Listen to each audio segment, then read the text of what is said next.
Hello guys, പുതിയൊരു വീഡിയോയിലേക്ക് എല്ലാവർക്കും സ്വാഗതം.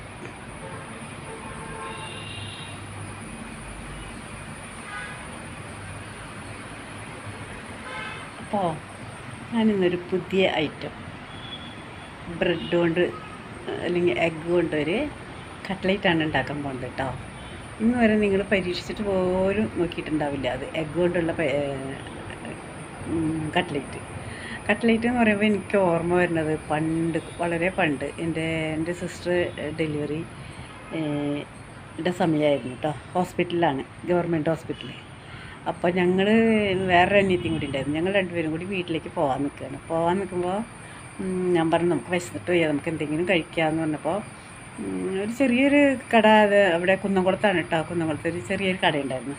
ആ കടയിൽ ഞങ്ങൾ പോയിട്ട്, ഹോട്ടലെന്ന് പറയാൻ പറ്റില്ല, ചെറിയൊരു തട്ടുകട മാതിരി തന്നെയാണ്. തട്ടുകടയല്ല, അതിൽ ഒത്തിരി ഉണ്ട്. ആളുകളൊന്നും വന്നിരുന്ന് കഴിക്കുന്നില്ല, വാങ്ങിച്ചു കൊണ്ട് പോവുള്ളൂ. അപ്പോൾ ഞങ്ങൾ കട്ട്ലേറ്റ് ഓർഡർ ചെയ്തു. കട്ട്ലേറ്റ് 2 കഴിക്കാൻ വേണ്ടി വാങ്ങിച്ചപ്പോൾ അടിപൊളി ടേസ്റ്റ് കേട്ടോ. അപ്പോൾ ഞാൻ പറഞ്ഞു നമുക്ക് ഇത്തിരി വാങ്ങിച്ചിട്ട് വീട്ടിലേക്കും കൂടി കൊണ്ടുപോകാമെന്ന് പറഞ്ഞു. നല്ല ക്രിസ്പി ആയിട്ട് നല്ല ടേസ്റ്റായിരുന്നു. അപ്പോൾ അങ്ങനെ ഞങ്ങൾ വീട്ടിലേക്ക് അത് മേടിച്ചുകൊണ്ട് പോയി. ഒരു 8 മേടിച്ചുകൊണ്ട് പോയി കേട്ടോ.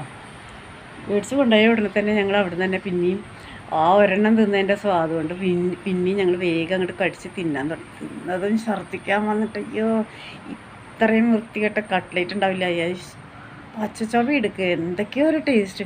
അപ്പോൾ ഞാൻ പറഞ്ഞു നമ്മളെ പറ്റിച്ചോ, നമുക്ക് തന്നത് നല്ല ടേസ്റ്റുള്ളതാണല്ലോ, ഇതെന്താ ഇങ്ങനെയായി പോയേ, ആർക്കും ഒരു പിടിയില്ല.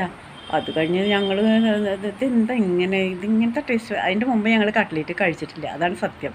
കാരണം കട്ട്ലേറ്റ് ഒന്നും അങ്ങനെ മേടിക്കണ ശരിക്കും ഒരു നാട്ടിൻപുറം തന്നെയാണ്. ഞങ്ങൾ അങ്ങനെ പുറത്ത് പോയിട്ട് ഹോട്ടലിലൊക്കെ പോയി കഴിച്ചിട്ടുണ്ടെങ്കിലും പിന്നെ ഇങ്ങനത്തെ കട്ട്ലേറ്റ് മാത്രം ഞങ്ങൾ കഴിച്ചിട്ടുണ്ടായിരുന്നില്ല കേട്ടോ. അപ്പോൾ എന്നിട്ട് അത് നോക്കിയപ്പോൾ എന്താണെന്നോ, ഞങ്ങൾക്ക് തന്നത് അവരവിടെ ഫ്രൈ ചെയ്തതാണ്. പക്ഷേ ഞങ്ങൾക്ക് ഇങ്ങോട്ട് കൊടുത്തയച്ചത് ഫ്രൈ ചെയ്തതല്ല. അത് വെറുതെ ഇങ്ങനെ കോട്ട് ചെയ്തിട്ട് ഇങ്ങനെ വെച്ചിട്ടേ ഉള്ളൂ. പിന്നെ നമ്മൾ വീട്ടിൽ കൊണ്ടുവന്നിട്ട് അത് ഫ്രൈ ചെയ്തിട്ട് വേണം കഴിക്കാൻ. അത് ആ ഒരു പരിപാടി നമുക്ക് അറിയില്ലായിരുന്നു.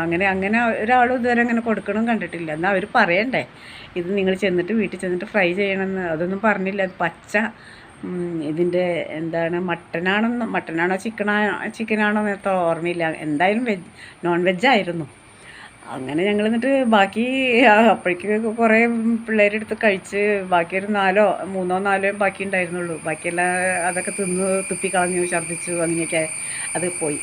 എന്നിട്ട് പിന്നെ ഞങ്ങൾ ബാക്കിയുള്ളത് വേഗം ഒരു ചീനച്ചട്ടി എടുത്തിട്ട് വെച്ചിട്ട്, പണ്ടൊന്നും പാനൊന്നുമില്ല, അങ്ങനത്തെ ഫ്രൈങ് പാനൊന്നുമില്ല.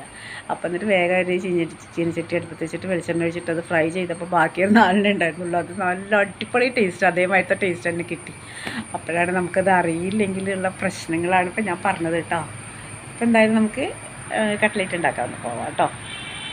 ഇൻഗ്രീഡിയൻസാണ് ഇപ്പോൾ വേണ്ടത് കേട്ടോ. ഇനി നമുക്ക് ഇത്തിരി അരിപ്പൊടിയും വേണം, കോൺഫ്ലവറും വേണം കലക്കാൻ വേണ്ടിയിട്ട്. അപ്പോൾ ഈ എഗ്ഗ് പൊട്ടിച്ചിട്ടൊന്ന് കലക്കി വയ്ക്കാം. പിന്നെ നമ്മൾ ഈ ബ്രെഡ് 3 കുതിർത്തി വെക്കണം, നോർമൽ വാട്ടറിൽ, പച്ചവെള്ളത്തിൽ മുക്കി വെക്കണം. ബാക്കി ഞാൻ എങ്ങനെയാണെന്ന് കാണിച്ചു തരാം കേട്ടോ. സവാള അരിഞ്ഞ് വെച്ചിട്ടുണ്ട്. പിന്നെ ഇത്തിരി മല്ലിയില, പച്ചമുളക് 1, ഇഞ്ചി 1 കഷ്ണം, 2-3 വെളുത്തുള്ളിയുടെ ചെറുതാക്കി അരിഞ്ഞിട്ടുണ്ട്. പിന്നെ ഇത്തിരി ഗരം മസാലപ്പൊടിയും ഇത്തിരി കുരുമുളക് പൊടിയും കുറച്ച് ആവശ്യത്തിനുള്ള ഉപ്പ് ഇട്ടിട്ടുണ്ട് കേട്ടോ. പിന്നെ ഇത് ഒരു ടേബിൾ സ്പൂൺ അരിപ്പൊടിയും 1 സ്പൂൺ കോൺഫ്ലവറും കൂടി കലക്കി വെച്ചതാണ്. പിന്നെ ഞാനിത് ബ്രെഡ് ക്രംസ് ഉണ്ടാക്കാൻ വേണ്ടിയിട്ടാണ്. ഞാനിതൊന്ന് ചൂടാക്കിയിട്ട് മിക്സിയിലിട്ട് പൊടിക്കാമെന്ന് കരുതിയിട്ടാണ് കേട്ടോ. പിന്നെ നമുക്കൊരു 3-4 ബ്രെഡ് വേറെ വേണം. അപ്പോൾ ഞാനിതാ ആവശ്യത്തിനുള്ള വെളിച്ചെണ്ണ ഒഴിച്ചിട്ടുണ്ട്. നമുക്ക് ഇതൊക്കെ അതിലേക്ക് ഇട്ട് കൊടുക്കാം. എല്ലാ ഇൻഗ്രീഡിയൻസും ഉണ്ട് കേട്ടോ, എല്ലാതും ഉണ്ട്.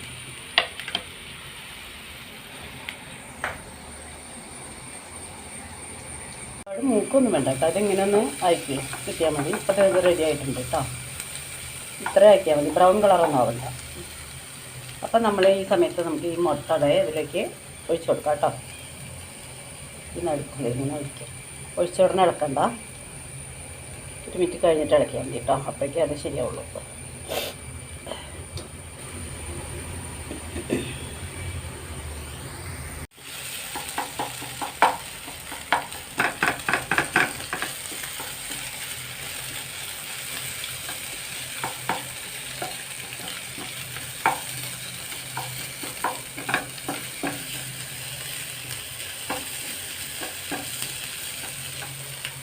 ഗ്യാസ് ഓഫ് ചെയ്തു കേട്ടോ. വെള്ളമൊഴിച്ച് കുതിർത്തി വെച്ചതാട്ടോ. ഇത് നമുക്ക് നന്നായിട്ടൊന്ന് പിഴിഞ്ഞെടുക്കാം.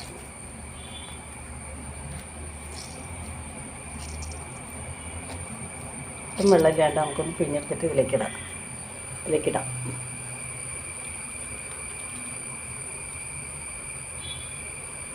ആവശ്യത്തിനുള്ള ബ്രെഡ് നിങ്ങൾക്ക് ക്വാണ്ടിറ്റി എത്ര വേണമെന്ന് വെച്ചാൽ അതേമാതിരി നിങ്ങളെല്ലാം ചേർക്കുക കേട്ടോ. ഞങ്ങൾ 2-3 പേരല്ലേ ഉള്ളൂ, അപ്പോൾ അതുകൊണ്ടാണ് കുറച്ചെടുത്തത്. ഇനി ഇത് നന്നായിട്ട് കുഴയ്ക്കണം. എന്നിട്ട് ഇതൊന്ന് ഇളക്കട്ടെ. കോൺഫ്ലവർ ഇട്ടായിരുന്നു ഇത്തിരി ബുദ്ധിമുട്ടാണ്. അതുകൊണ്ട്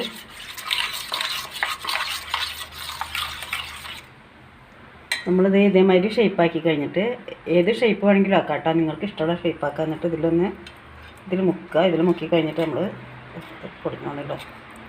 ശരിയാവില്ല, അത് ഓഫ് ചെയ്യും. എന്നിട്ട് ഞാൻ നോക്കാം. അതെന്താ വേണ്ട ഇത് ശരി കാണിക്കാം. എന്നിട്ട് ഇതേ ബ്രെഡ് ഗ്രാംസിൽ നമ്മളിത് ഇങ്ങനെ ഒന്ന് കോട്ട് ചെയ്യാം.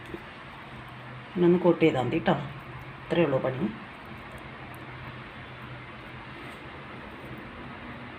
ഒരു ഭാഗത്തേക്ക് ആക്കിയാൽ മതി കേട്ടോ. അല്ലെങ്കിൽ എല്ലാറ്റിലും ആയിക്കഴിഞ്ഞാൽ നമുക്ക് എടുക്കാൻ ബുദ്ധിമുട്ടാവും. ഇങ്ങനെ നമ്മളിതിൽ വയ്ക്കാനുള്ള പാത്രം എടുത്തില്ല ഞാൻ. ഇവിടെ ഇങ്ങനെ വെച്ചു കേട്ടോ. എല്ലാം ഇതേമാതിരി ഇങ്ങനെ ചെയ്താൽ മതി. ഒരെണ്ണം കൂടി കാണിച്ചാൽ മതി കേട്ടോ.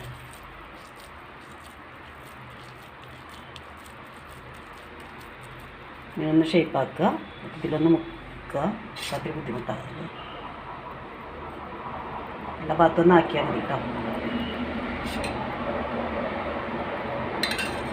ആക്കി കഴിഞ്ഞതിന് ശേഷം ഈ ബ്രെഡ് ക്രംസിൽ ഇങ്ങനെ കോട്ട് ചെയ്യാം.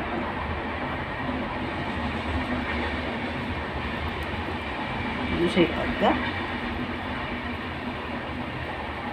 മതി, ഓഫ് ചെയ്തോളൂ. ഇങ്ങനെ എല്ലാം ഇങ്ങനെ ഉണ്ടാക്കിയെടുക്കുക കേട്ടോ.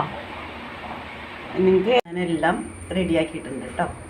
ഇത് ഞാൻ എടുത്ത് ചിക്കനാണ്. ഇന്ന് ഉണ്ടാക്കണില്ല, നാളെയോ മറ്റന്നാളെ എപ്പോഴെങ്കിലും ഉണ്ടാക്കാം. നമുക്ക് ഇഷ്ടമുള്ളപ്പോൾ ഉണ്ടാക്കിയാൽ മതി. ഇങ്ങനെ എടുത്തിട്ട് ഇങ്ങനെ നല്ലോണം അടച്ച് വെച്ചിട്ട് ഫ്രീസറിൽ വെച്ചാൽ മതി കേട്ടോ. ഇപ്പം ഉണ്ടാക്കാൻ ഞാനൊരു 4 എടുക്കുള്ളൂ. 4 ഇപ്പം ഉണ്ടാക്കാം നമുക്ക്. അതിനായിട്ട് ഇതേ വെളിച്ചെണ്ണ ചൂടായിട്ടുണ്ട്. ഞാനിത് ഇതിലേക്ക് ഇട്ട് കൊടുക്കുകയാണ്. ഒരെണ്ണം വലിയ നീളത്തിലാണ്. 4 വേണം ഇപ്പം ഉണ്ടാക്കണം കേട്ടോ. നമുക്കിപ്പം ഉണ്ടാക്കാം.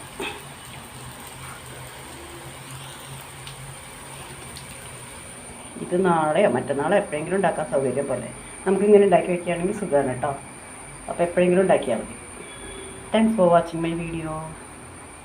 അപ്പോൾ നമുക്കിത് ടൊമാറ്റോ കെച്ചപ്പുണ്ട്, അത് കൂട്ടി കഴിക്കാം. അപ്പോൾ നിങ്ങൾക്ക് എൻ്റെ വീഡിയോ ഇഷ്ടപ്പെടുകയാണെങ്കിൽ ലൈക്ക്, കമൻറ്റ്, ഷെയർ, പിന്നെ ബെല്ലൈക്കൺ ഒന്ന് എനേബിൾ ചെയ്യുകയാണെങ്കിൽ ഞാൻ ഇടുന്ന അടുത്ത വീഡിയോയുടെ നോട്ടിഫിക്കേഷൻ നിങ്ങൾക്ക് കിട്ടുന്നതാണ്. സബ്സ്ക്രൈബ് ചെയ്യാൻ മറക്കല്ലേ. Thank you so much.